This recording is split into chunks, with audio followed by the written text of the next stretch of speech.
Hello बच्चों, कैसे हैं आप लोग। आग्रह आयुर्वेद कोचिंग क्लासेस में मैं डॉक्टर पुष्पन लोधी आप सभी का स्वागत करता हूं।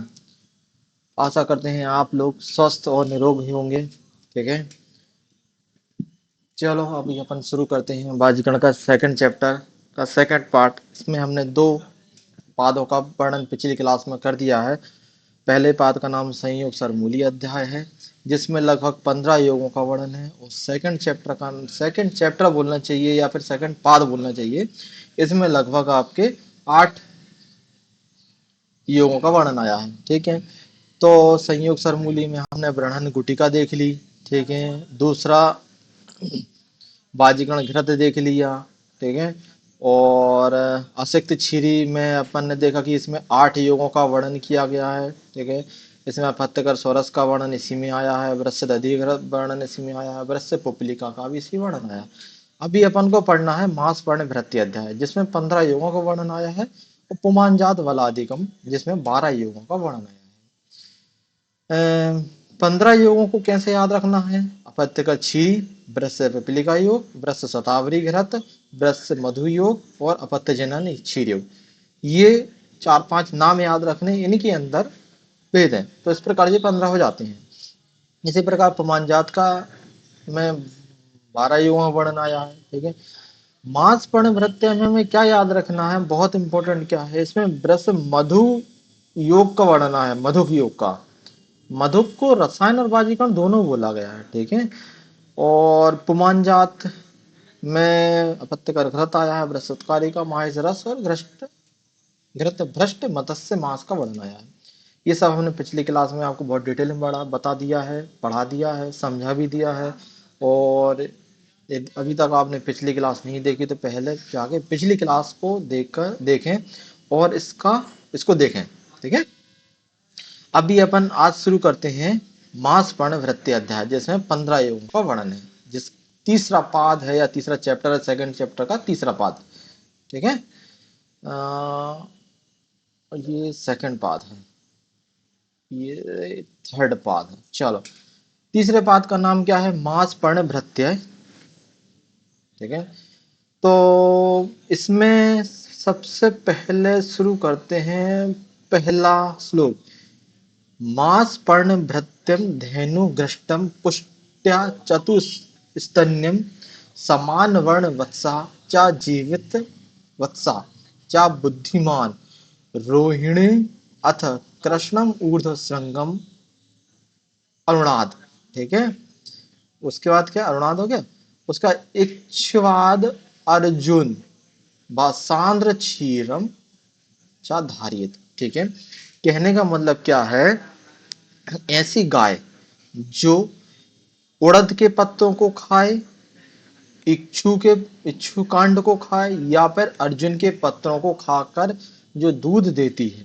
ठीक है, तो ऐसी गाय का दूध अपने लिए ब्रश से उत्तम है, ब्रश्यम उत्तमम। ठीक है, और भी ऐसी गाय के लक्षण बताए गए हैं जो पुष्ट हो।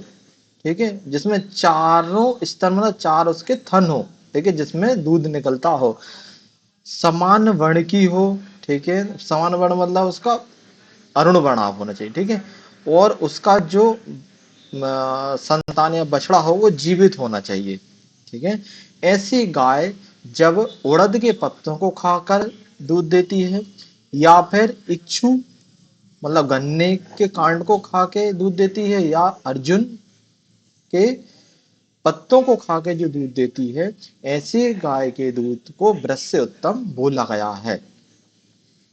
ठीक है, अच्छा, ये पीजी में इंपॉर्टेंट है, थोड़ा सा पीजी में क्या पूछ सकते हैं, कि तीन जो वृक्षोत्तम बोला गया है, तीन पत्तों को जो खा के वृक्षोत्तम बोलेगी, तो वो तीन पत्र कौन कौन से? तो उड़द के पत्ते, इच्छुकांड और अर्जुन, और चौथा कुछ भी डाल सकते हैं। तो ये तीन हमें याद रखने हैं। ईख मतलब गन्ना, अर्जुन और उड़द, ये तीन चीजें अपन को अच्छे से याद रखना है। ठीक है।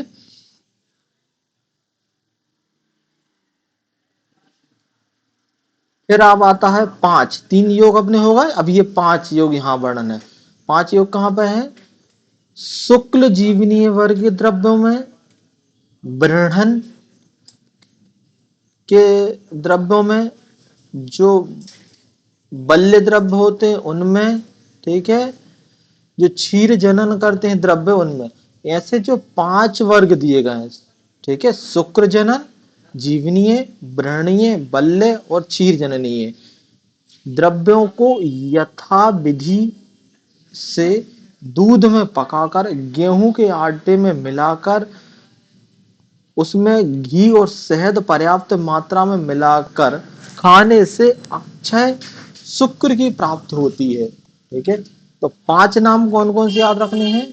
जो ऐसे द्रव्य जो शुक्रल हो, जीवनीय हो, ठीक है, ब्रणनीय हो, बल्य हो और क्षीर जनन करने वाले द्रव्य हो, या क्षीर जनन जो गण बोला गया, चरक ने जो पिछले शायद चरक सूत्र 4, चरक सूत्र चौथे में जो जीवनी गण, ब्रणीय गण, शुक्रल वर्गों का वर्णन किया गया है, ऐसे द्रव्यों को जब हम दूध में पकाकर और उस दूध में आटा मिलाकर, आटा मिलाकर उसको फिर गाय के घी और शहद मिलाकर पर्याप्त मात्रा में उसको बनाकर खाते हैं, तो ये अक्षय शुक्र की प्राप्ति से होती है। ठीक है। अच्छा, ये जीवनी गण, ये आपको या तो हो सकता नाम याद होंगे, नहीं होंगे तो मैं एक बार नाम बता दे रहा। जीवनी शुक्र वर्ग के कौन कौन से द्रव आते हैं? जीवक, ऋषभक, काकोली, क्षीर काकोली, मुदक पर्णी, मांस पर्णी, मेदा, महामेदा, सब मेदा, महामेदा, ये सब नाम हमें याद रखने हैं। इसी प्रकार जीवनी वर्ग में जीवक, ऋषभक, मेदा, महामेदा, मुदक पर्णी, मांस पर्णी, जीवंती, मुलठी। ठीक है। ब्रह्मणी गण में भी आते हैं चीरी, राजसवक, अश्वगंधा। फिर इसके बाद आते हैं बल्ले वर्ग में आते हैं इंद्रिय, कवास, सवक। ये सब आपको याद होना चाहिए। ये पांच वर्गों जो बोले गए हैं, इसमें जो द्रव्य वर्ग का वर्णन किया गया, ये सभी आपको याद होना चाहिए। आगे इन सभी द्रव्यों का आपको यूज होगा और हो सकता है पीजी में भी क्वेश्चन बना सकते हैं। ठीक है। अब ये निर्माण विधि वगैरह अपन कुछ नहीं देखनी है, आप तो सिंपल ये याद रखो, ये पांच द्रव्य हैं, इनमें दूध अच्छे उबाल के, गेहूं का आटा मिला के उत्कारी का मतलब पुड़ी बना के खिलाना है। ठीक है। चलो आगे करते हैं अब अपन। ये पांच याद रखना है क्योंकि पूछ सकते हैं इनमें से कौन सा नहीं है। ठीक है। अपत्यकर क्षीर योग, अपत्यकर क्षीर योग में क्या आता है? बहुत सारी कहानी, इस कहानी को अपन ज्यादा नहीं पढ़ना है। अपत्यकर क्षीर योग में सिर्फ सिर्फ ये देखना है, ये 70 साल के वृद्ध पुरुष को भी युवा के समान पुरुष को प्राप्त कर संतान उत्पत्ति करने में समर्थ होता है। पीजी में ये क्वेश्चन घुमा फिरा के पूछ सकते हैं कि 70 वर्ष के वृद्ध की भी पुरुष भी युवक के समान पुरुषार्थ को प्राप्त करने में कौन सा योग समर्थ है?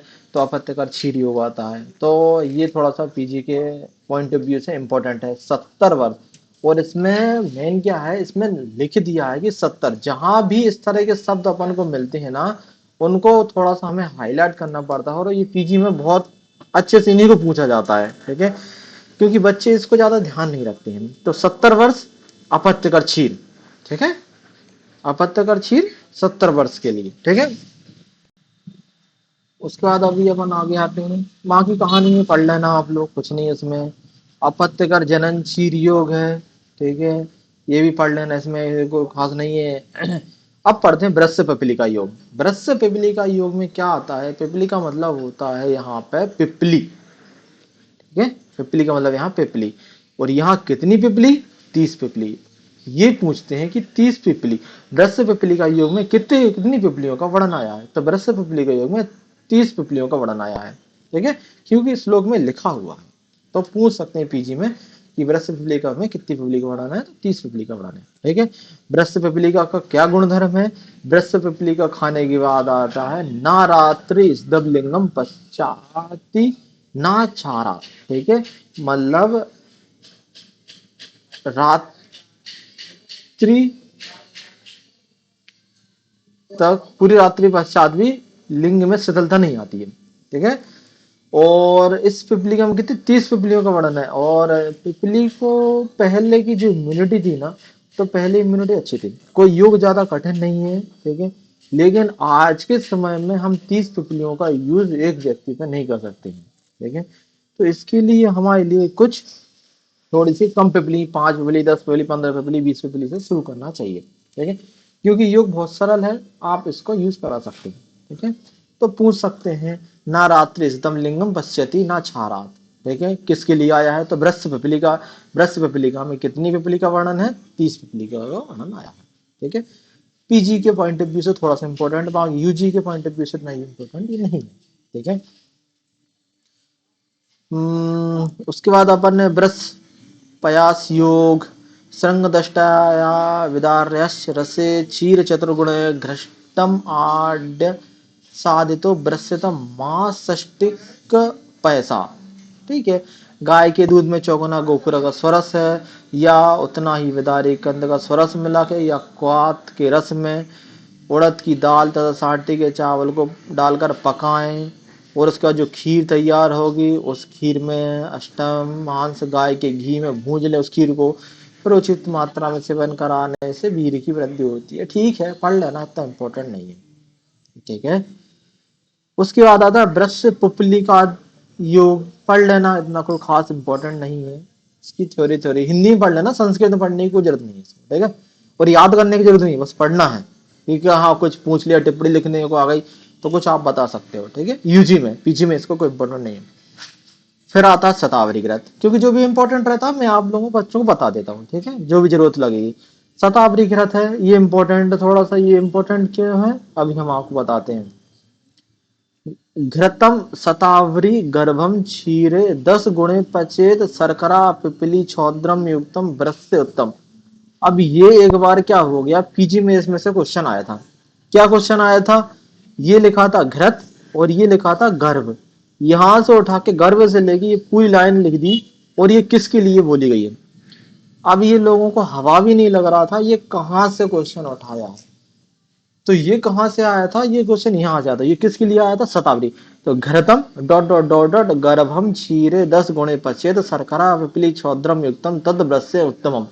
ये पीजी में क्वेश्चन पूछा गया, तो इसके लिए थोड़ा सा हमें याद रखना है कि शतावरी घृत के लिए आया है। ठीक है, और कुछ खास नहीं है, बस ये थोड़ा सा इंपॉर्टेंट रखना है, ये श्लोक की शतावरी घृत के लिए है। ठीक है, उसके बाद आता है अपना वृस्य मधुक योग। आए, ये जो मैंने बताया था, जो वृस्य मधुक योग है, ये बहुत इंपॉर्टेंट है। बहुत इंपॉर्टेंट क्यों है कि ये 2 जगह का वर्णन है। मधुक मतलब मुलेठी, मुलेठी को रसायन भी बोला गया है, भाजीगण बोला गया। क्वेश्चन बन सकता है कि ऐसा कौन सा द्रव्य है जो रसायन भी है और आपका भाजीगण भी है। ठीक है, तो ये मधु पाया था।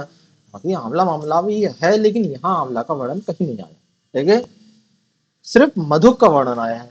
आप पूरा पढ़ना, मधु बहुत इंपॉर्टेंट है और मधु योग भी है, और ये योग बहुत सरल भी है। ठीक है, ज्यादा कठिन नहीं है। पूछ सकते हैं कि मधुक योग में कितने चूर्ण द्रव्यों का वर्णन किया गया है? 1 चूर्ण द्रव, 2 चूर्ण द्रव, 3 चूर्ण द्रव, 4 चूर्ण द्रव। तो यहाँ अपन को पढ़ना है मुलेठी का कफन छाल चूर्ण का करके 1 कर्ष मतलब 10 ग्राम, गाय का घी 1 कर्ष 10 ग्राम, और मधु 10 ग्राम, इन सबको मिलाकर सेवन करने के बाद जो मनुष्य दूध पीता है और वह सदैव सहवास करने की शक्ति से युक्त रहता है। ठीक है, तो यहाँ कितना वर्णन आया? सिर्फ एक, कौन सा? मुलेठी चूर्ण। ठीक है, तो मुलेठी योग 2 जगह इंपॉर्टेंट है। पहला, ये रसायन भी बोला गया है, भाजगण बोला गया है। मुलेठी योग में आपके सिर्फ एकमात्र चूर्ण का वर्णन आया है, जो कि मुलेठी चूर्ण ही अकेला, बस। इसके अलावा इसमें दूसरा द्रव्य नहीं है। बाकी घी है, मधु है, दूध है, ये चलेगा, लेकिन औषधि द्रव्य एक ही मान सकते हैं अभी। ठीक है, तो इम्पोर्टेंट बता दिया, इसको याद रखना है, ठीक है। एक ही योग है। उसके बाद बाजीकरण आहार, ठीक है, जो पुरुष प्रतिदिन, हिंदी में, संस्कृत में, और जो संस्कृत यदि याद रख सकता है तो बहुत अच्छा है, क्योंकि ये बाजीकरण कहीं भी आ जाए तो ये अपन लिख सकते हैं संस्कृत में। घृत क्षीरी आसनो निर्भीर निर्भीर निर्व्याधिर नित्य युवा संकल्प प्राणयो नित्य नरा स्त्रीसु भ्रश्यतम, ठीक है। जो पुरुष प्रतिदिन दूध और घी का सेवन करता है, ठीक है, जो निर्भय रहता है, मतलब डरता नहीं है, जो निरोग रहता है, ठीक है, मतलब जो स्वस्थ रहता है, संकल्पित रहता है, स्त्रियों में संकल्पित रहता है, ठीक है, जिसका मन सदैव सहवास में संकल्प में लगा हुआ रहता है, वह पुरुष स्त्रियों के बीच में वृषभ के समान आचरण करता है। पढ़ लेना, इतना कोई खास इंपॉर्टेंट नहीं है, लेकिन फिर भी यूज के हिसाब से थोड़ा सा पढ़ सकते हैं। ये ऐसा है था कि कहीं भी बाजीगण अगर लिखा हुआ आता है तो हम इसको लिख सकते हैं, सिर्फ पढ़ने से भी हमारे दिमाग में भी बैठ जाएगा, ठीक है। संस्कृत से याद हो जाए तो अच्छा है, नहीं हो तो भी चलेगा। बाजीकरण उचित संगति, कैसी संगति है, ठीक है, ये भी आपको हिंदी में पढ़ना है। आप इस पे ज्यादा संस्कृत में ध्यान मत दो, इस चीज को, मुझे नहीं लगता संस्कृत के हिसाब से इम्पोर्टेंट, ठीक है। हिंदी में पढ़ लेना, हिंदी में आपको सब समझ में जाएगा। जिसको समझ में नहीं आएगा ना, उसको दोबारा पढ़ना, आ जाएगा दोबारा उसको समझ में, ठीक है। चलो, बाजीगण विहार, ये भी हिंदी में पढ़ना है। अभ्यंग उपटन स्नान गंध सुगंधित पुष्पमाला अलंकारित कर सुंदर कर सुखद, ये सब हिंदी में पढ़ लेना, आपको सब समझ में जाएगा बच्चों, कोई ज्यादा कठिन नहीं है, ठीक है। उसके बाद आता है बाजीकरण वातावरण, कैसे वातावरण में रहना, ये भी हिंदी में पढ़ लेना, संस्कृत पढ़ने की कोई जरूरत नहीं है, आपको समझ में आ जाएगा, ठीक है। और भी दिया गया है, ये सब हिंदी में पढ़ने के लिए बोला गया है, संस्कृत में इसको पढ़ना नहीं है, ठीक है। और पढ़ पाओ तो आप अच्छा है, लेकिन मुझे नहीं लगता है संस्कृत में पढ़ना सही है, ठीक है। इसके बाद अपन पढ़ते हैं, अच्छा, 30 नंबर श्लोक, एक, सॉरी 39। इसमें क्या लिखा है, प्राहर्ष योन्यो योगा व्याख्याता 10 पंच मास प्रणभृत्य उसमें पादे शुक्ल बर प्रदा, ठीक है। तृतीय पाद में हमने 15 योगों का वर्णन किया है, ठीक है, 15 योगों का वर्णन किया है। मास पर या फिर मास पर भृत्य अध्याय में 15 योगों का वर्णन किया गया है।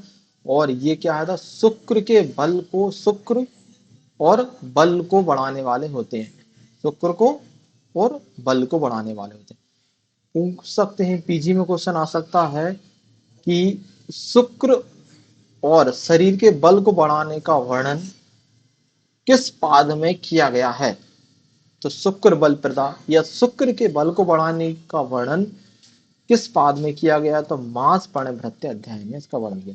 ये बहुत छोटा होता है, लेकिन हमारी नजर इस पर नहीं जाती है, और इन्हीं छोटे छोटे क्वेश्चनों से पीजी में सिलेक्शन रुक जाता है। तो ये छोटे छोटे क्वेश्चन को हमें अच्छे से देखना, और आप लोग जब तक पीजी देंगे तो आप लोगों का स्टैंडर्ड बहुत हाई होगा, क्योंकि ये सब छोटी छोटी चीजें आप पढ़ते जा रहे हैं, ठीक है। शुक्र बल प्रदा का वर्णन कहाँ है, मास प्रणभृत्य अध्याय में आता है, ठीक है। इसके बाद चतुर्थ पाद पुमान जात वलादिकम अध्याय। अभी तक एक पहला पाद, दूसरा पाद, तीसरे पाद में किसी को कोई डाउट तो नहीं है, ठीक है। अभी हम थोड़ा सा रुकते हैं, जो भी कुछ डाउट हो आप मुझे व्हाट्सएप पे मैसेज कर सकते हैं, या फिर हमारे आगरे आयुर्वेद कोचिंग क्लासेस का जो ग्रुप है आप उस पर मैसेज कर सकते हैं, या कमेंट बॉक्स में भी कर सकते हैं, मैं रेगुलर इसको देखता हूँ, ठीक है।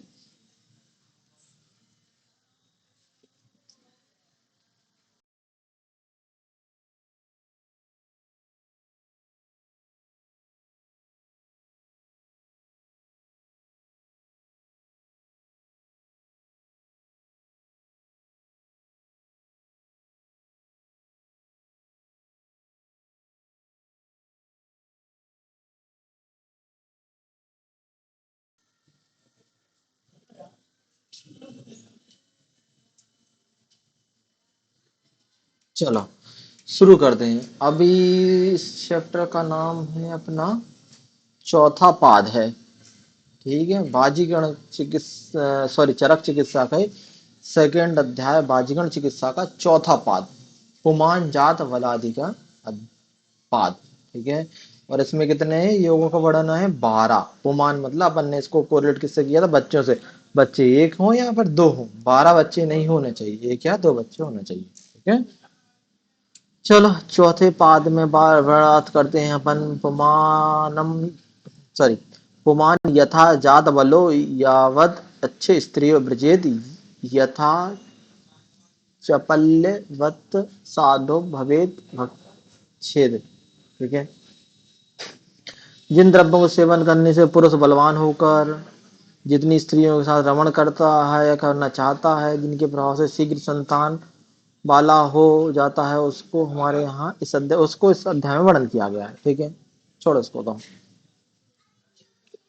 चलो अभी अपन शुरू करते हैं। हाँ, ये कोटेशन थोड़ी सी इंपॉर्टेंट है, इंपॉर्टेंट थोड़ा सा आपको यूजी के पॉइंट ऑफ व्यू से इंपॉर्टेंट है, कि पीजी में तो इतना नहीं, लेकिन हाँ यूजी में इसको मैं थोड़ा सा पूछ सकते हैं। ठीक है, तो यहाँ पे दो तरह के पुरुषों का वर्णन किया गया है, या दो तरह के शारीरिक बल और दो तरह के बलों का वर्णन किया गया, शारीरिक बल और दूसरा संतान उत्पत्ति में जो बल होता है उसके लिए वर्णन किया है। ठीक है, ना ही जात बलम सर्वे नर आश्रय अपत्य भागिना भृत शरीरा बालिना संति नारीसु दुर्बला शांति चा अल्पस स्त्रीसु बलवंतो बहुप्रजा प्राकृत्य च बला संति संति चा आमय दुर्बला। ठीक है, कहने का तात्पर्य ये है कि जो पुरुष बलवान नहीं है, ना ही जात बला, ठीक है, और जो बलवान है वो भी संतान वाले नहीं देखे जाते। मतलब जो पुरुष बलवान भी नहीं है या जो बलवान है वो भी संतान वाले नहीं देखे जा सकते हैं, या संतान नहीं होती है। कुछ पुरुष बहुत बड़े शरीर वाले होते हैं तथा बलवान होते हुए भी स्त्रियों में दुर्बल दिखते हैं। मतलब ये है कि कहने का तात्पर्य ये है कि जिनके शरीर जो देखने को हमें बहुत हट्टे कट्टे देखते हैं, लेकिन ये रति क्रिया में दुर्बल होते हैं। ठीक है, लेकिन जो बहुत दुबले पतले होते हैं ये रति क्रिया में बहुत आगे होते हैं या एक्टिव होते हैं। तो इस तरह के दो शारीरिक बलों का वर्णन किया गया, शारीरिक बल और संतानोत्पत्ति बल, दोनों अलग अलग होते हैं। देख लेना थोड़ा सा। ठीक है, हाँ, अभी अपन ने आता है वृश्य योग में पूर्व कर्म। ठीक है, पुमान जात बल अधिकार अध्याय में बाजीकरण योगों के पहले क्या यूज करना है, बाजीकरण योगों के बाद क्या यूज करना है, इन दोनों का वर्णन किया गया है। तो ऐसा नहीं होता कि आपकी क्लिनिक में कोई पेशेंट आता है तो और आओ इस सारी समस्याओं को बता, तो आपको उठा के कोई भी बाजीकरण का योग उठा के दे दिया, नहीं, ऐसा नहीं होता। पहले उसको शरीर को शुद्ध करो, भवन विरेचन निरूह अनुवासन बस्ती से उसको उसके शरीर को शुद्ध करो। फिर उसके लिए शुक्र वर्धक और अपत्य विवर्धक मतलब संतान वर्धक वृक्ष योगों का प्रयोग करना चाहिए। ठीक है, पहले ही उसको अपन को नहीं देना, पहले उसके शरीर को शुद्ध करना है। वृक्ष बस्तियां, ठीक है, ऐसे व्यक्ति जो क्षीर मांस रस को नित्य सेवन करते हैं तो उनमें घृत तेल रस क्षीर शर्करा मधु से युक्त वस्ती देनी चाहिए। ठीक है, जो व्यक्ति अधिक सेवन करने वाले पुरुष होते हैं, मतलब जो दूध का अधिक सेवन करने वाले होते हैं, मांस रस का अधिक सेवन करने वाले होते हैं, ऐसे पुरुषों को दूध घी तेल मांस से सिद्ध वस्तुओं का प्रयोग करना चाहिए। ठीक है, अब आता है बृहस्पति मांस गुटिका। बहुत इंपॉर्टेंट क्यों है ये? क्योंकि इसमें आया है कोलवत गुटिका वर्णन। बृहस्पति ये पीजी में पूछा गया है कि बृहस्पति मांस गुटिका का साइज क्या है, तो कोलवत गुटिका का वर्णन है। कोलवत गुटिका के बराबर बनानी बृहस्पति मांस गुटिका कोलवत गुटिका होती है। ठीक है, वहां की और कुछ नहीं है, ये तो नहीं, वहां की पढ़ लेना हिंदी में। बृहस्पति माहिस रस पढ़ लेना हिंदी में, कोई दिक्कत नहीं, ऐसा कुछ खास नहीं है।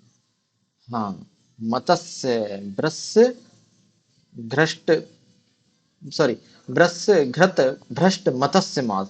यहाँ में दो मत्स्यों का वर्णन आया है। ठीक है, कौन कौन सी मत्स्य? सफरी और रोहित मछली। पीजी में पूछ सकते हैं वृष घृत भ्रष्ट मत्स्य मास में कौन सी दो मछलियों का वर्णन आया है, ठीक है। तो सफरी, रोहित मत्स्य तो लोग समझ में जाएगी रोहित मत्स्य, लेकिन सफरी का तो हवा भी नहीं लगेगी बच्चों कि सफरी नाम की मत्स्य मछली होती है, क्योंकि ना तो अभी तक आपने इसको पढ़ा होगा, ना सुना होगा, ना देखा होगा, कि ना आप इसको जानते हैं। क्योंकि पीजी में इसी तरह के क्वेश्चन उठाते हैं, ठीक है, बहुत अंदर से। तो सफरी और रोहित मत्स्य, ठीक है। तो यहाँ सफरी को अपन रोहू मछली बोलते हैं। क्या बोलते हैं? सफरी को रोहू मछली। रोहू मछली को साफ करके उसके मांस खंडों को गर्म घी में भूनकर जो पुरुष प्रतिदिन खाता है, ठीक है, तो वह उस पुरुष का वीर स्त्रियों के साथ सहवास करने पर भी क्षीण नहीं होता है, ठीक है, मतलब वीर की वृद्धि हो जाती है। दूसरी मछली कौन सी? रोहित मछली है। रोहित मछली को भी इस तरह से जो खंड करके गाय के घी में पकाकर जो खाता है, उसको भी पुत्र प्राप्ति की इच्छा करने वाले, ठीक है। मतलब ये पीजी में दो दो चीज याद रखना, हमारे ज्यादा अंदर नहीं पढ़ना है। दो कौन कौन सी याद रखना है? दो याद रखना है, एक तो रोहित मछली का वर्णन है आया है इसमें, दूसरी सफरी। अब ये सफरी को ही अपन रोहू बोल सकते हैं। यदि एग्जामिनर बहुत खुश होके आया है घर से, या उसको कुछ थोड़ा सा सरल क्वेश्चन बनाना है, तो वो रोहू मछली डाल देगा कि वृष घृत भ्रष्ट मत्स्य मास में कौन कौन सी मछली का वर्णन आया है, या कौन सी मछली है, तो रोहू मछली डाल देगा और रोहित मछली डाल देगा। तो बच्चे बहुत अच्छे से सरल क्वेश्चन, उसको इसी क्वेश्चन को यदि कठिन बनाना है तो वो ये सफरी बना देगा। तो जहां सफरी बना दिया तो लोग इसमें गलत कर देंगे, ठीक है। तो सफरी और रोहित मछली का वर्णन इसमें आया है। उसके बाद है दो ब्रश पुपलिका। दो ब्रश पुपलिका भी पढ़ लेना है ऐसा ही, इसमें भी रोहू मछली, ठीक है, वही सफरी। दूसरा कौन सी मछली आई है इसमें? रोहू मछली है, रोहू मछली का वर्णन है, ठीक है, पढ़ लेना, इतना वो खास इंपॉर्टेंट नहीं है। ब्रश माहिस, हाँ, एक बार क्वेश्चन पूछा गया था पीजी में, पीजी में नहीं, पीजी में किस योग में ये लिखा हुआ था, ये नहीं, ये इतना लिखा था सर, शीघ्रम कुर्वन्ति व्यस्तम पराम, शीघ्रम कुर्वन्ति व्यस्तम पराम, मतलब किस योग के द्वारा शीघ्र ही व्यस्तता को प्राप्त किया जाता है? तो ये वृश्च मास मास पुपलिकादि योग है। वृश्च मास पुपलिकादि योग के द्वारा शीघ्र कुर्वन्ति व्यस्तताम पराम, ठीक है। तो ये पीजी में पूछ सकते हैं, और शायद एक बार पूछा भी है, मुझे ऐसा ध्यान आ रहा है कि शीघ्रम कुर्वन्ति व्यस्तम पराम किसके लिए बोला गया है, तो ये वृश्च मास आती है, क्योंकि इसमें बाजीगण घृत भी आ गया है और दूसरी चीजें भी आ जाएंगी, मत्स्य अंड भी आ जाएगा, तो बहुत सारी चीजें लिखी आएंगी, लेकिन समझ में नहीं आया क्या है। तो ये वृश्च मास आदि योग है, ठीक है, मास पुपलिका है, ठीक है। अच्छे से याद रखना, जो शीघ्र ही वृद्धता को प्राप्त कौन करता है? उड़द की दाल करती है, और उड़द की दाल कैसे? पुपली का पुड़ी बना के खिला दो तो वो शीघ्र ही वृद्धता को प्राप्त करती है, सरल है।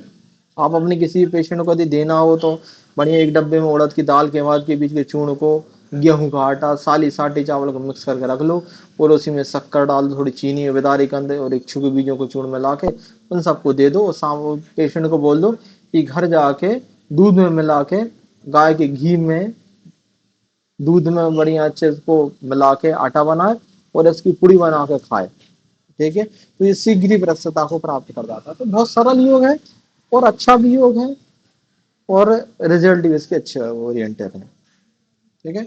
मैंने तो अपने पेशेंटों का भी इस तरह का यूज नहीं करवाया, लेकिन ये लग रहा है कि करवाना चाहिए, ठीक है। आप भी करवा के देखना और फिर बताना। ब्रश से योग पढ़ लेना हिंदी में, इतना ज्यादा इंपॉर्टेंट नहीं, बस हिंदी में पढ़ लेना, हिंदी में समझ में जाएगा। ना समझ में आया तो दोबारा पढ़ लेना, दोबारा में समझ में जाता है, ठीक? अपत्यकर घृत है। अपत्यघृत, घृत में क्या है? शतावरी है, विदार्य है, मास है, आत्मगुप्ता है, श्रृंगदष्टा है, ठीक है। इन सबको अलग अलग लेके घी में साधित कर लो, फिर अष्टगुणा दूध में पका लो, ठीक है, और मधुघृत जो है खाओ, बस वही चीज है, तब कोई खास नहीं, बस पढ़ लेना हिंदी में, ठीक है। पूछ सकते हैं कि अपत्य का घृत में कितने द्रव्य का वर्णन है? तो शतावरी है, बदारी कंद है, उड़द की दाल है, ठीक है, केवाच के बीच में गोखरू, 5 द्रव्य हैं, तो ज्यादा कठिन तो है नहीं। शतावरी याद रखना है, बिदारी कंद याद रखना, उड़द की दाल तो आएगा ही, केवाच के बीज तो आएगा ही, गोखरू याद रखना। ये 5 द्रव्यों नाम आप लोग इजीली याद रख सकते हो, ठीक है। फिर आता है ब्रह्म गुटिका। ब्रह्म गुटिका इंपॉर्टेंट क्यों है? एक बार ये भी पूछ चुके हैं, सॉरी, हाँ ये क्वेश्चन आ चुका है। कुलिंग इव व्रस्यते किसके लिए आया है? कुलिंग इव व्रस्यते किसमें पूछा गया? ये पीजी में क्वेश्चन बटा उठा लिया था ब्रह्म गुटिका का। तो शायद मैंने भी इसको दिया था, मेरा भी ये गलत हो गया था जहां तक शायद मुझे ऐसा ध्यान आ रहा है कि कुलिंग एवं व्रस्यता समझ में नहीं आता, ये ब्रह्म गुटिका के लिए बोला गया है, ठीक है। तो ये याद इसलिए रखना है कि ये ब्रह्म गुटिका के लिए याद, वो इतना याद रखना कुछ नहीं। बाकी रामायण लिखी है, लिखी रहने दो, पढ़ लेना, ठीक है। ब्रह्म उत्तिकारिका, ठीक है, हाँ। ब्रह्म उत्तिकारिका एक चीज याद रखना है, ब्रह्म उत्तिकारिका में गजवत नारी संतर्पित नरा, ठीक है। मतलब जो ऐसा पुरुष, इसको सेवन करने के बाद पुरुष हाथी के समान वीर को स्त्रावित करता है और स्त्री को तृप्त करता है, ठीक है। तो ब्रह्म उत्तकारिका में ये पूछा गया, बोला गया है, ठीक है। गजवत मतलब हाथी के समान। और एक बार याद रखना आपको, एक जगह और हमने आपको पिछली क्लास में बताया था, हाथी और घोड़े के समान, याद आ रहा है? पापा पुपलिकादि योग, ब्रह्म पुपलिकादि योग, हाथी घोड़े के समान वीर का स्त्रावित करता है, ठीक है। लेकिन यहाँ पर ब्रह्म उत्कारिका आया है, ब्रह्म उत्कारिका आया है, और इसमें क्या आया है? गजवत नरा, गजवत नारी संतर्पित नरा, ठीक है। ये इंपॉर्टेंट, बहुत बहुत इंपॉर्टेंट, इसको याद रखना बच्चों आप लिए, ठीक है। और मुझे यदि पीजी में कभी क्वेश्चन बनाने को मिलेगा या आप लोगों को क्वेश्चन बनाने को मिले तो मैं ये क्वेश्चन जरूर डालूंगा, गजवत नारी संतर्पयत नरा, क्योंकि ये पीजी में आ सकता है, इसलिए डालूंगा मैं, ठीक है। चलो, अब ये अपन पढ़ते हैं ब्रह्म, हाँ, ब्रह्म द्रव कौन कौन से होते हैं, ब्रह्म द्रव के गुण क्या होते हैं, ब्रह्म द्रव हम किन को बोलेंगे ये ब्रह्म द्रव होते हैं, तो यहाँ इसका वर्णन आया है। तो इस पाद में इसका वर्णन आया, ठीक है। तो ऐसे द्रव जो मधुर हो, स्निग्ध हो, जीवनी हो, ब्रहणी हो, गुरु हो, ठीक है।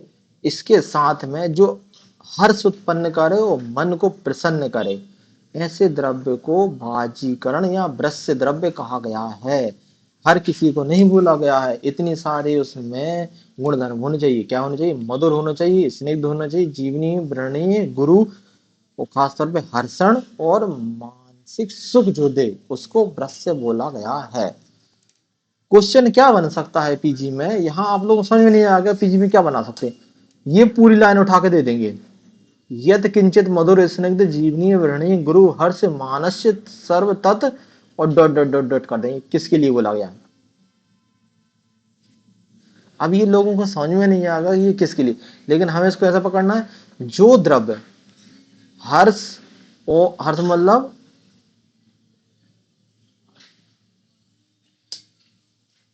क्या बोलना, जो शरीर मन को प्रसन्न करने वाले होते हैं, ठीक है, और जो खुशी देने वाले होते हैं, ठीक है।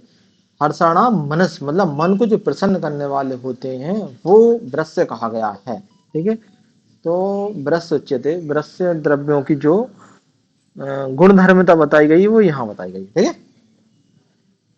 अच्छे से याद रखना, मैं इस क्वेश्चन को पूछूंगा, आप लोगों को जब भी टेस्ट सीरीज लूंगा तो ये क्वेश्चन डाल दूंगा मैं, ठीक है। हाँ, एक ये हिंदी के लिए, स्त्री सहवास का उचित समय क्या है, ठीक है। मधुर आदि गुण युक्त ब्रह्म द्रव्यों का सेवन करने से प्राप्त आत्मवेग रहित होकर स्त्री सौंदर्य गुणों से प्रसन्न होकर जो पुरुष स्त्री सहवास करे, ठीक है। हिंदी पढ़ लेना, अभी हम बताएंगे इसकी इम्पोर्टेंस क्यों जरूरी है, अब बताते हैं, थोड़ी देर से रुको। स्त्री पर सहवास के पश्चात कर्म, सहवास के पश्चात कर्म क्या होते हैं? गत्वा स्नानत्व पया पित्वा रसहा, रसाम सॉरी, वा अनुशयेत वा तथा अस्य आप्यते भूयम भूया शुक्रम च बलम एव चा। ठीक है, मतलब स्त्री सहवास के पश्चात स्नान करके जो दूध पीता है या मांस रस को पीकर शयन करता है, तो वह पुरुष शुक्र और बल पुनः बढ़ जाता है, उस पुरुष का शुक्र और बल पुनः बढ़ जाता है, ये बोला गया। ठीक है, इंपॉर्टेंट ये है कि यूजी के लिए है, हिंदी में लिखने के लिए, आपकी कॉफी भरने के लिए इंपॉर्टेंट होता है ये।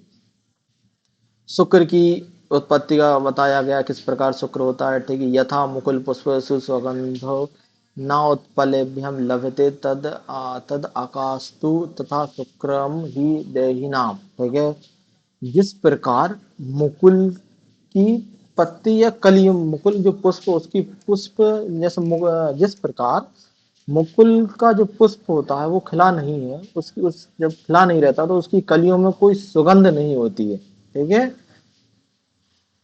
ना उसकी कलियों की सुगंध नहीं होती, जैसे वो खिलता है उसकी कलियों में सुगंध आना शुरू होती है।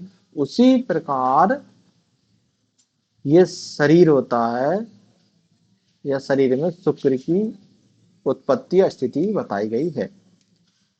शुक्रम ही देही नाम, शुक्र को बताया गया है। मतलब सीधा सीधा ये है कि जैसे कोई पुष्प है, मुकुल पुष्प या कोई पुष्प है, और जब वो खिला नहीं होता है तो उसकी जो पत्तियां देखते हैं उन पत्तियों में कोई सुगंध नहीं होती है।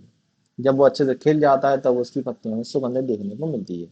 उसी प्रकार ये शरीर होता है। ठीक है, बालकों के शरीर में शुक्र तो होता है लेकिन वो दिखाई नहीं देता, अपनी एक एज में परिपक्वता जब आती है तब उसमें वो शुक्र दिखाई देता है। ठीक है, उसके बाद है चरक ने रेफरेंस में बताया गया है 16 से 70 वर्ष के बीच। ठीक है, सहवास के योग्य आयु क्या बताई है, 16 से 70 वर्ष। ठीक है, सुश्रुत ने 16 और 10 सॉरी 25 से 80 के बीच बताई है, बागवण ने 20 वर्ष बताई है, क्षेमकेतु ने 16 वर्ष बताई है। ठीक है, सहवास के योग्य आयु। बाल्यावस्था में सहवास का निषेध का बोला गया है, क्यों बोला गया है, क्योंकि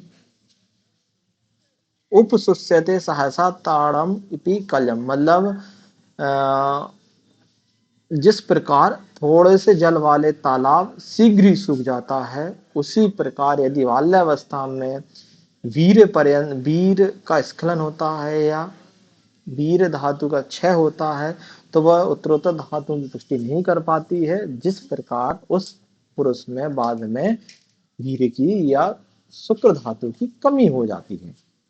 ठीक है, इसलिए बाल्यावस्था में सहवास का निषेध कहा गया है, क्योंकि यदि छोटा सा तालाब है और उसमें जल की मात्रा भी कम है, उसके सारे जल को निकाल लिया जाता है तो उसमें जल समाप्त हो जाता है। उसी तरह शुक्र बता गया बाल्यावस्था में। एक बहुत अच्छी कोटेशन बताई गई है, बाल्यावस्था हो गया उसी प्रकार वृद्धावस्था में मैथुन निषेध क्यों बोला गया है। वृद्धावस्था में शुष्कम रुक्षम यथा काष्टम जंतुर जंतुज गंध विजर्जरम स्पृष्टम आंसू विसिरेते तथा वृद्धम स्त्री प्रजा। ठीक है, जिस प्रकार सूखा, ठीक है, रुक्ष, अंदर से घुना हुआ, ठीक है, और जर्जर पुरानी लकड़ी स्पर्श मात्र से ही चूर चूर हो जाती है, उसी प्रकार वृद्ध पुरुष जब स्त्री सहवास के लिए जाता है तो स्त्री के स्पर्श मात्र से ही उसका वीर श्लेषण होता है और वह शीघ्र ही नष्ट हो जाता है। ठीक है, तो ये उपमा दी गई है कि वृद्ध पुरुषों के लिए। ठीक है, कि शुष्कम रुक्षम यथा काष्टम जंतुर जदनम विजर्जरम स्पर्शम आंसू भी सीरे। ठीक है, पूछ सकते हैं ये किसके लिए बोली गई है। ठीक है, ठीक है, आ सकता है वैसे, पूछ सकते हैं, फिर भी थोड़ा सा ध्यान रखना कि रुक्ष है, शुष्क है, काष्ट है, अंदर से खोखला है, इसके लिए किसके लिए, बूढ़ वृद्ध पुरुषों के लिए बोला गया। ठीक है, शुक्र क्षय के कारण है, शुक्र क्षय में छह आता तो छह कारण है। ऐसा छह शब्द में कहीं नहीं लिखा है कि छह होते हैं, बस हमें ध्यान रखते हैं कि जराजन्य हो सकता है शुक्र का क्षय, चिंता से हो सकता है, शुक्र व्याधि हो सकती है, कर्माणी हो जाए क्षय हो सकता है, गत्य अत्य असनत आसनत, ठीक है, स्त्रीणाम च अति निषेवता, ठीक है। वृद्ध अवस्था में हो सकता है, चिंता करोगे तो उसका शुक्र क्षय हो सकता है, अनेक व्याधियों से भी हो सकता है, यदि उसकी शक्ति से अधिक काम करेगा तो भी उसका शुक्र का क्षय हो सकता है, अधिक उपवास करेगा तो भी उसका क्षय हो सकता है, मतलब भूख का प्यास रहेगा, स्त्रियों से अधिक सहवास करेगा तो उसकी धातु शुक्र धातु का क्षय हो सकता है। याद रख लेना, वैसे यूजी में अच्छी है ये लाइन लिखने के लिए, जरा सरल है, कंडीशन याद रखो तो अच्छा रहेगा, ठीक है। यूजी के लिए भी इम्पोर्टेंट थोड़ा सा, शुक्र क्षय के कारण लिख सकते हो आप। उसका मैथुन शक्ति में कमी के कारण भी लिख सकते हो, मैथुन शक्ति में कमी, ठीक है। उसके बाद है क्षयाद भयाद विश्रमाद शोक स्थित दर्शन नारिणाम रमण रमण अज्ञात विचाराद सेवनाद तृप्तस्य अपि स्त्रियो गंतु न शक्ति उपार्जित देह बल देह सत्व बल अपेक्षी हर्षम शक्ति हर्षाद। हिंदी पढ़ लेना, समझ में आ गया आपको, कोई तब वो नहीं है, लेकिन यूजी के हिसाब से ये थोड़ा सा इंपॉर्टेंट है। यहाँ मैं आपको यूजी के हिसाब से बताते जा रहा हूँ, पीजी के हिसाब से बताते जा रहा हूँ, ठीक है। ये यूजी में आप इसको आप पढ़ लोगे ना तो यूजी में आपको अच्छे से लिख सकते हो कि कैसे सुख मैथुन शक्ति की कमी के कारण क्या क्या होते हैं, सहवा से कमी क्या क्या काम होते हैं, ठीक है। सिर्फ एक बार पढ़ोगे ना ध्यान में रहेगा और आप अच्छे से लिखो। शुक्र के स्थान ये भी अच्छा है, शुक्र का स्थान के लिए क्या बोला गया है, यथा रस यथा सॉरी सॉरी रस इक्षु यथा दग्धे सर्पिस तेलम तिले तथा सर्वत्र अनुगता देहे शुक्रम सा स्पर्शने तथा, ठीक है। मतलब जिस प्रकार गन्ने का रस उसमें विद्यमान रहता है उसके कांड में, दही में घी विद्यमान रहता है, तिल में अपना तेल विद्यमान रहता है, उसी प्रकार शुक्र पूरे शरीर में विद्यमान रहता है। स्त्री के स्पर्श मात्र से ये इस शुक्र धातु स्त्री पुरुष के परस्पर काम वासना अनुकूल व्यवहारों से संपूर्ण शरीर व्याप्त शुक्र निकल जाता है, ठीक है। उपमा दी गई है, याद रख लेना, ठीक है, कि जिस प्रकार गन्ने में विद्यमान रहता है, दधी में घी विद्यमान रहता है, तिल में तेल विद्यमान रहता है, उसी प्रकार पूरे शरीर में शुक्र विद्यमान रहता है, ठीक है, जो स्त्री के स्पर्श मात्र से ही विसर्जित हो जाता है, ठीक है। शुक्र के निकलने का प्रकार क्या है, हाँ ये देखो मैंने बताया ना, ये चार मान सकते हैं लेकिन यहाँ पे लिखा नहीं है, फिर भी थोड़ा सा इसको ध्यान में रखना। शुक्र निकलने की प्रकार क्या होता है, तत्र स्त्री पुरुष संयोग चेष्टा संकल्प पीड़न शुक्रम प्रचेत स्थान जलम आद्रम पट्टादि, ठीक है। तो क्या बोला गया है, जब स्त्री पुरुष का संयोग होता है तो चेष्टा से संकल्प से पीड़न से शुक्र धातु संचित मतलब निकल जाती, शुक्र धातु निकलती है, ठीक है। मतलब जब स्त्री पुरुष सहवास के लिए जाते हैं और चेष्टा से संकल्प पीड़न करते हैं तो वह अपना शुक्र धातु त्यागता है, ठीक है। ये शुक्र धातु किस तरह निकलता है, जिस प्रकार गीले कपड़े को जब हम निचोड़ देते हैं अच्छे से उसका पूरा पानी निकल जाता है, इस प्रकार निकलता है, उसी प्रकार ये शुक्र धातु के निकलने की उपमा यहाँ दी गई है।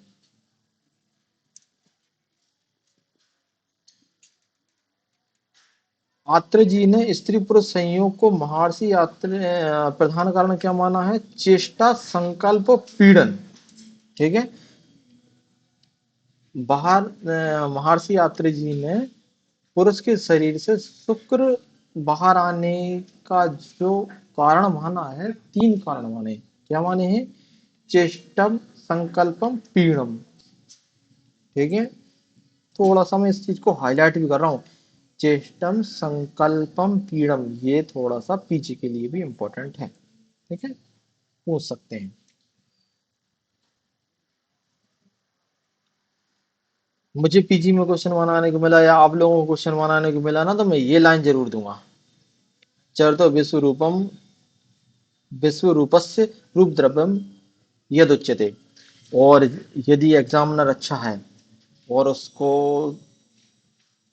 ना ज्यादा कठिन क्वेश्चन बनाना ना ज्यादा सरल क्वेश्चन बनाना, तो वो ये लाइन उठा के दे देगा, चरतो विश्व रूपम सॉरी चरतो विश्व रूपस्य रूप द्रव्यम तद उच्यते, ठीक है। शुक्र प्रवृत्ति के 8 कारण है, और ये इंपॉर्टेंट पीजी में इसके साथ साथ यूजी में भी है। ठीक है, कि शुक्र प्रवृत्ति के कितने कारण होते हैं। ठीक है, और इन कारणों कौन कौन से होते हैं। ठीक है, कौन कौन से कारण ये आपको याद रखने हैं। कौन कौन से? हर्ष, तर्स, सारत्व, पैच्छल्याद, गौरव, अणु और प्रवण, द्रुतम। ठीक है, ये 8 कारण होते हैं। ठीक है, हर्ष के कारण शुक्र बाहर निकलता है। ठीक है, तरस के कारण बाहर निकलता है। ठीक है, स्त्री को पाने की इच्छा मतलब तरस, काम वासना जिसको बोलते हैं। ठीक है, वीर के सर गुण के कारण शुक्र बाहर निकलता है। वीर के पिछल्यता के गुण के कारण बाहर निकलता है। वीर के गुरुता के गुण के कारण बाहर निकलता है। वीर के अणु रूप के कारण बाहर निकलता है। प्रवण मतलब बाहर निकलने की प्रवृत्ति होती है उसके अंदर, इसलिए वो बाहर निकलता है। और द्रुत द्रव, ठीक है, वायु के द्रुत या वायु के गतिशील गुण के कारण भी शुक्र शरीर से बाहर निकलता है। ये 8 गुण ये शरीर से बाहर निकलते हैं। ठीक है। अच्छा हाँ, एक चीज बताना भूल गया इसमें। इसको मैं चरतो विश्व रूपम, चरतो विश्व रूपस्य रूप द्रव्यम यद उच्यते। ठीक है, यह शुक्र अनेक योनि में भ्रमणशील होने के कारण रूप द्रव्य कहा गया है। ठीक है, या द्रवात्मक रूप कहा गया है। ठीक है, विश्व रूप या द्रवात्मक रूप कहा गया है। ठीक है, चरतो विश्व रूप, चरतो मतलब चरतो वर्ड किस में आया है तो शुक्र के लिए आया है। ठीक है, इतना याद रखना है। शुक्र प्रवृत्ति में 8 कारण, हर्ष, तरस, सारत्व, पैच्छल्याद, गुरुता, गौरव, अणु और प्रवणात और धृत मारुत। ठीक है, ये 8 कारण हमें याद रखना है। और इनको यूजी वाले बच्चों को ये 8 कारण याद रखनी है। बीजी वाले बच्चों को याद रखना चरतो विश्व रूपस्य रूप द्रव्यम यद उच्यते। ठीक है, चलो आगे अपन अब शुरू करते हैं। बच्चों बोर तो नहीं हो रहा है आप?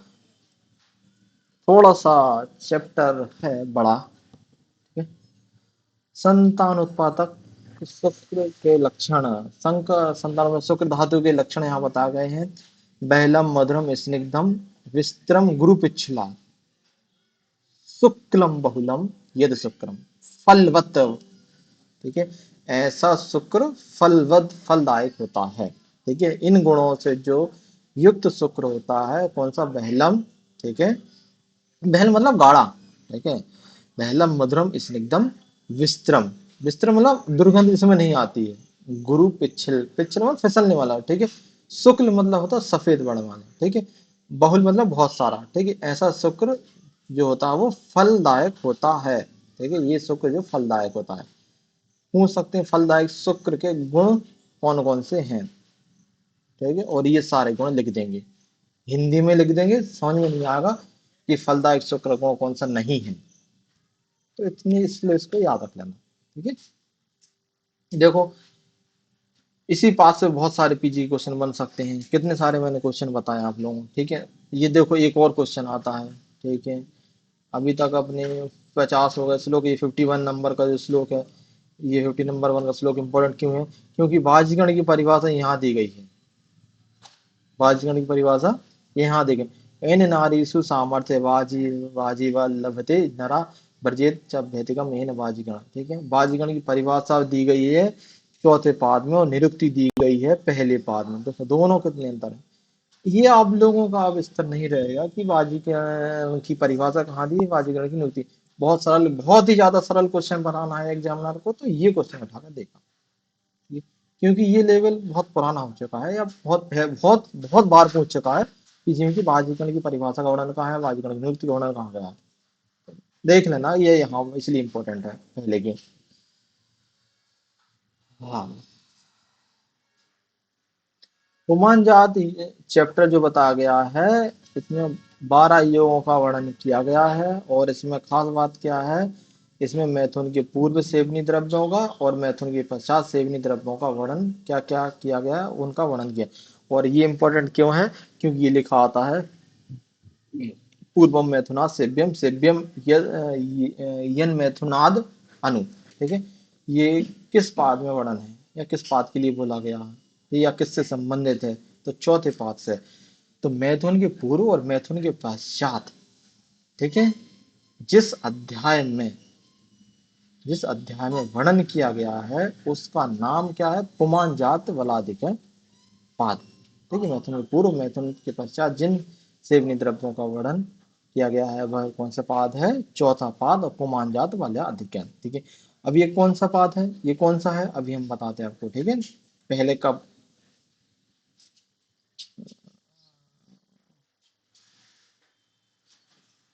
आपने शायद ध्यान नहीं दिया होगा कि मैथुन के पूर्व और मैथुन के पश्चात, ये देखो, मैथुन के पूर्व मधुर गुण वृष से, ये सब, ये मैथुन के पूर्व किन द्रव्यों को, ये मैथुन के पूर्व हो जाएगा। ठीक है, मैथुन के पश्चात, मैथुन के पश्चात क्या है, ये क्या कर्म करना है, ये मैथुन के पूर्व मैथुन के पश्चात का वर्णन यहाँ आया है। ठीक है, और इसके बाद आहार विहार का जो वर्णन मैंने आपको बताया था, क्या खाना है, वृद्ध अवस्था में निषेध है, ये यहाँ पर बता गया है। ठीक है,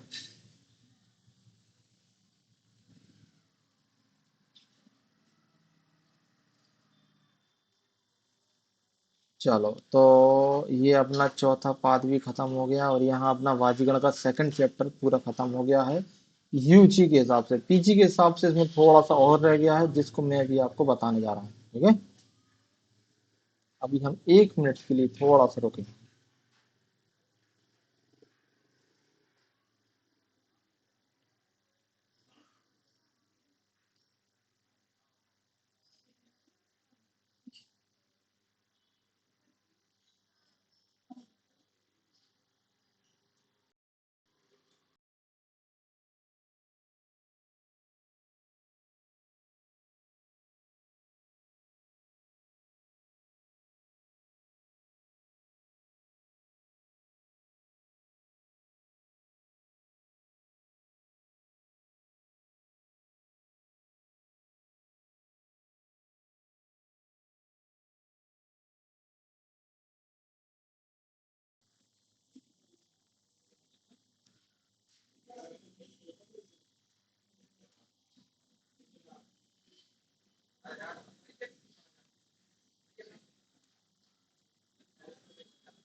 चलो, थोड़ा सा इसमें यूजी के हिसाब से तो अभी तक अपन ने पूरा बता दिया है, लेकिन थोड़ा सा पीजी के हिसाब से इसमें बताना था मुझे, जो कि ये अलग से स्लाइड है।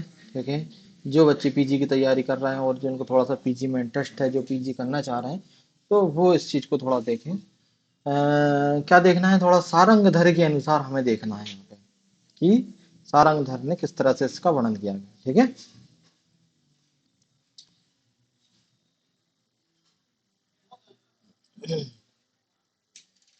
रसायन, रसायन क्या होता है सारंगधर के अनुसार? रसायनम च रसायनम च तद गेयम यज्ञ जरा व्याधि नाशनम यथा अमृता रुदंती गुरुचेस पर हरिची। इन द्रव्यों को रसायन बोला गया है सारंगधर ने, मतलब जो द्रव्य जरा और रोगों को नष्ट करते हैं, जरा और रोग दोनों का बता गया यहाँ पे। क्या क्या, जो द्रव्य, ऐसे द्रव्य जो होते हैं, रसायन द्रव्य कौन कौन से होते हैं? जो जरा को भी नष्ट करे, मतलब बुढ़ापा को, और जो रोगों को भी नष्ट करे, ऐसे द्रव्यों को रासायनिक कहा गया। और ऐसे द्रव्य कौन कौन से होते हैं? गुग्गुलू, बहुत कॉमन हो, ठीक है, रुदंती, हरितकी और अमृता। ठीक है, ये चार द्रव्यों को सारंगधर ने रसायन बोला गया। ठीक है, अब भी थोड़ी सी कंफ्यूज हो गया आप। ठीक है,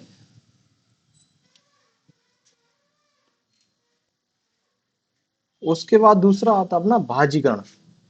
भाजीकरण द्रव्य को होते हैं जिन द्रव्यों के सेवन से स्त्रियों के सहवास में अधिक हर्ष की प्राप्ति होती है या उत्साह होता है या उत्साह की प्राप्ति होती है, उसे भाजीकरण कहते हैं, अकॉर्डिंग टू सारंगधर। ठीक है, क्योंकि क्यों बता रहा हूँ, क्योंकि ये थोड़ा सा पीजी के पॉइंट ऑफ व्यू से इंपॉर्टेंट है। और भाजीकरण द्रव्य कौन कौन से होते हैं? नागबला और कफी कक्षु। तो कपि मतलब बंदर की नाक, या कपि नाग, कपि नाग बोल सकते हैं, कपि नाग। ठीक है, कपि नाग को क्या बोला है? भाजीकरण। गुग्गुलु रुदंती हरित की अमृता, ये रसायन बोले गए हैं चरक के अनुसार। ठीक है, सुक्रल द्रव कौन कौन से होते हैं? ठीक है, यथा शुक्रस्य वृद्धि स्यात् शुक्र शुक्रल ही तद उच्यते। ठीक है, जिस द्रव्य से वीर्य मतलब शुक्र धातु की वृद्धि होती है उसे शुक्रल कहा जाता है। अश्वगंधा, शतावरी, मूसली और शर्करा। ठीक है, जिन द्रव्यों से वीर्य की वृद्धि होती है उन्हें शुक्रल कहा जाता है। ठीक है, शुक्र प्रवर्तक अलग होते हैं, शुक्रल, शुक्र प्रवर्तक, शुक्र रेचक, शुक्र स्तंभक, शोषक सब अलग अलग होते हैं। ठीक है, शुक्र प्रवर्तक कौन होते हैं? ऐसे वीर्य द्रव्य जो शुक्र को प्रवर्तित मतलब निकालने वाले होते हैं, अर्थात उत्पन्न करने वाले होते हैं। प्रवृत्ति करने वाले और उत्पन्न मतलब दोनों होते हैं। शुक्र प्रवर्तक में आता है, प्रवर्तक और जनक मतलब उत्पन्न करने वाले होते हैं। ऐसे द्रव्य जो होते हैं प्रवर्तक होते हैं, जनक होते हैं, उनको शुक्र प्रवर्तक पूछा जाता है। ठीक है, और ऐसे द्रव्य कौन से होते हैं? मांस, आंवला और दूध।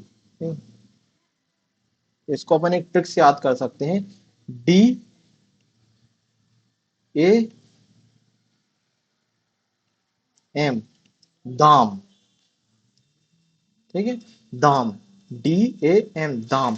दाम से क्या होता है? दाम शुक्र को प्रवर्तित करता है और शुक्र को निकालता भी है। ठीक है, उसके बाद आता है शुक्र प्रवर्तक, किसको बोला गया है? स्त्री को भी बोला गया। ठीक है, और मांस को बोला गया और आंवला को बोला गया और दूध को बोला गया। ठीक है, शुक्र रेचक, रेचक कौन होता है? वृत्ति फला। ठीक है, वृत फला मतलब कोई बड़ी चीज होगी वही रेचक होगी। ठीक है, छोटी चीज रेचक नहीं होती, मतलब बड़ी चीज रेचक होती। स्तंभक, स्तंभक मतलब जाति। आप देखोगे किसी किसी जाति में स्तंभक होती है, मतलब एक जाति स्तंभ होती है, इस जाति स्तंभ, ये जाति स्तंभ होती है। तो जातियां क्या होती हैं? अपनी ये एक निश्चित होती है या स्तंभ होती है अपनी जाति, या एक जाति में स्तंभता होती है, किसी एक जाति उसमें स्तंभता होती है। शोषक, हरित की, हरि शोष। ठीक है, तो हरित की में शोषक गुण आता है। ठीक है, हरि शुक्र शोषक कौन होता है? हरित की। तो इतने ही हमें याद रखना। रसायन क्या क्या होता है? गुल होता है, रुदंती होती है, हरित की होती है, अमृता होती है, बाजीगण होती है, ना कपिनाग होता है बाजीगण में, कपिल, कपिकक्षु और नागबला। शुक्रल जो शुक्र धातु को बढ़ाते हैं उन्हें शुक्रल कहते हैं। अश्वगंधा, शतावरी, मूसली और शर्करा। ठीक है, अब इसमें पूछ सकते हैं कि शुक्र द्रव्य कौन सा नहीं है? ठीक है, तो इसमें अश्वगंधा, शतावरी, मूसली, शर्करा चार याद है। इसमें से अश्वगंधा हटा दिया, शतावरी, मूसली, शर्करा और लिख देंगे उड़द लिख देंगे या फिर दूध लिख देंगे। ठीक है, या फल मज्जे लिख देंगे। तो लोग शर्करा को टिक कर देंगे। तो शर्करा अच्छे से याद रखना। शर्करा थोड़ा सा ऐसा लग रहा है बहुत सरल है, लेकिन ये सरल चीजें पूछ लेंगे। ठीक है, शर्करा शुक्र होता है, तो ये उड़द नहीं होती शुक्रल, आंवला नहीं होता, दूध नहीं होता, अकॉर्डिंग टू सारंगधर। नाम याद रखना, सारंगधर की बात चल रही है यहाँ पे। ठीक है, शुक्र प्रवर्तक स्त्री होती, शुक्र रेचक जो होता वृत्ति होता, शुक्र स्तंभक एक जाति में स्तंभ हो जाते हैं, शुक्र शोषक हरित होता है। ठीक है, थोड़ा सा लंबा हो गया लेकिन थोड़ा सा ये चीज इंपॉर्टेंट इसलिए मैंने ये अपनी स्लाइड में डाला है। अब सारंगधर, अब चक्रपाणी के अनुसार।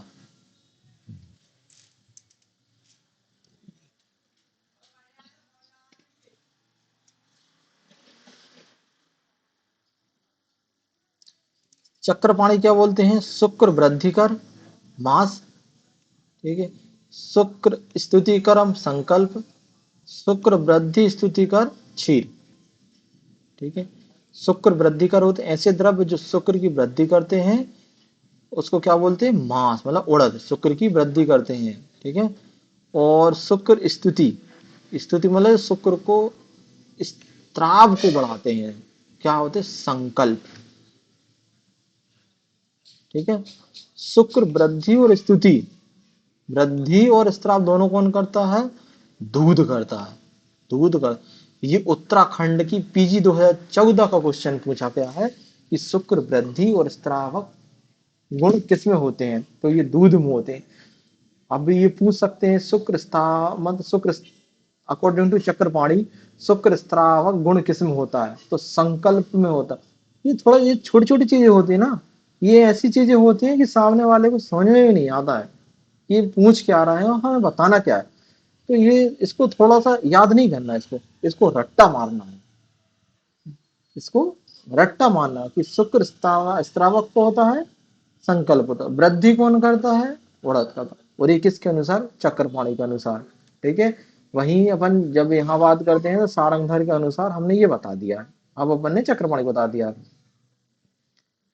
अब रही दलहन, तो दलहन किसके हैं, तो सुश्रुत के रहता है। ठीक है।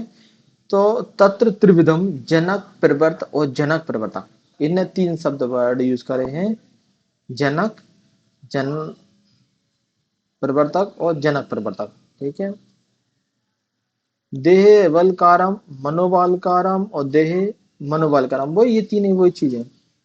केवल देह के बल को बढ़ाता है या देह के बल को बढ़ाता है, कौन सा, गोधूम मास। ठीक है। जो केवल मन के बल को बढ़ाता है, मन के बल को संकल्प, यहां समझ में आ रहा है, लेकिन यहां पे समझ में नहीं आ रहा। ऐसे द्रव्य जो शुक्र स्त्राव को बढ़ाते हैं, संकल्प, लेकिन यहां समझ में आ रहा मन को।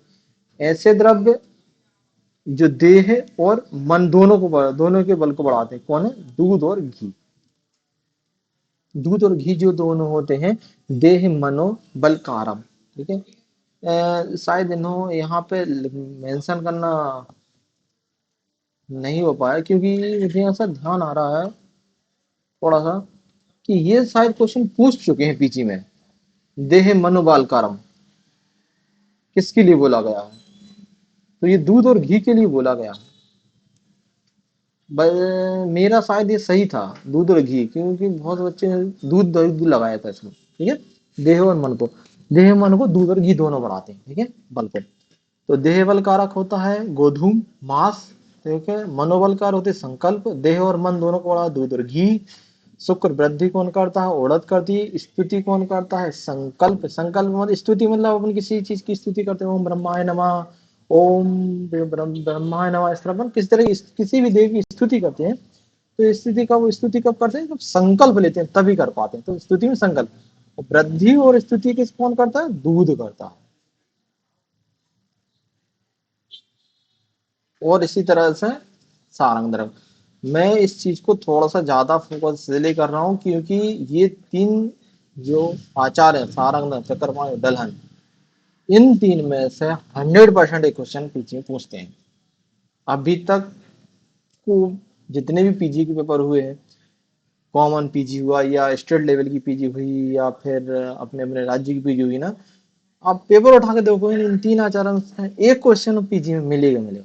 और आप जब एग्जाम देने बैठोगे ना, तो उसमें ये क्वेश्चन आएगा। इसको याद नहीं रखना है, इसको रटना है, और ऐसा रटना है कि कोई भी रात में 2 बजे भी उठ के पूछ ले कि भैया रुदंती क्या है, रसायन बाजीकरण शुक्ल शुक्ल प्रवर्तक क्या है, तो हम बोल सकते हैं कि रुदंती रसायन है, नागवला क्या है, बाजीकरण है, शुक्र प्रवर्तक कौन होता है, मांस आंवला दूध होता है, शुक्र में से कौन सा है, शर्करा मूसली शतावरी सुगंधा। ये सब याद रखना, अच्छे से याद रखना। ठीक है। चलिए, तो यहाँ पर अभी हमने चरक चिकित्सा का सेकंड चैप्टर बाजीकरण को पूरा किया। ठीक है। और इसमें यदि आपको कोई भी डाउट हो या कुछ पूछना हो, ठीक है, तो आप हमारे यूट्यूब चैनल आग्रह आयुर्वेद कोचिंग क्लासेस में व्हाट्सअप मैसेज के द्वारा पूछ सकते हैं, या पर्सनली मैसेज भी डाल सकते हैं, या फिर यूट्यूब पर कमेंट्स भी कर सकते हैं कि हाँ। ठीक है। और इस वीडियो को आप अपने दोस्तों के साथ भी शेयर करिए और जो पीजी की तैयारी कर रहे हैं उनको जरूर भेजिए, क्योंकि ये थोड़ा सा चैप्टर मैंने पीजी की पॉइंट ऑफ व्यू से थोड़ा सा ज़्यादा अच्छे से बताया है।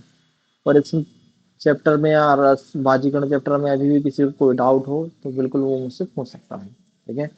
और इसी तरह के वीडियो की जानकारी के या इसी तरह की वीडियो देखने के लिए आप आखिरी आयुर्वेद कोचिंग क्लासेस को सब्सक्राइब कर लीजिए। ठीक है। चलिए दोस्तों, मिलते हैं नेक्स्ट क्लास में, जो कि बहुत इम्पोर्टेंट है, जड़ चिकित्सा। अभी जड़ चिकित्सा थोड़ा सा और आप पढ़ के आइएगा, नेक्स्ट क्लास में तो थोड़ा सा आपको और अच्छे से समझ में आएगा, क्योंकि जड़ चिकित्सा बहुत बड़ा है, थोड़ा इसको अपन जल्दी जल्दी खत्म करेंगे। ठीक है। ठीक है दोस्तों, गुड बाय, टाटा।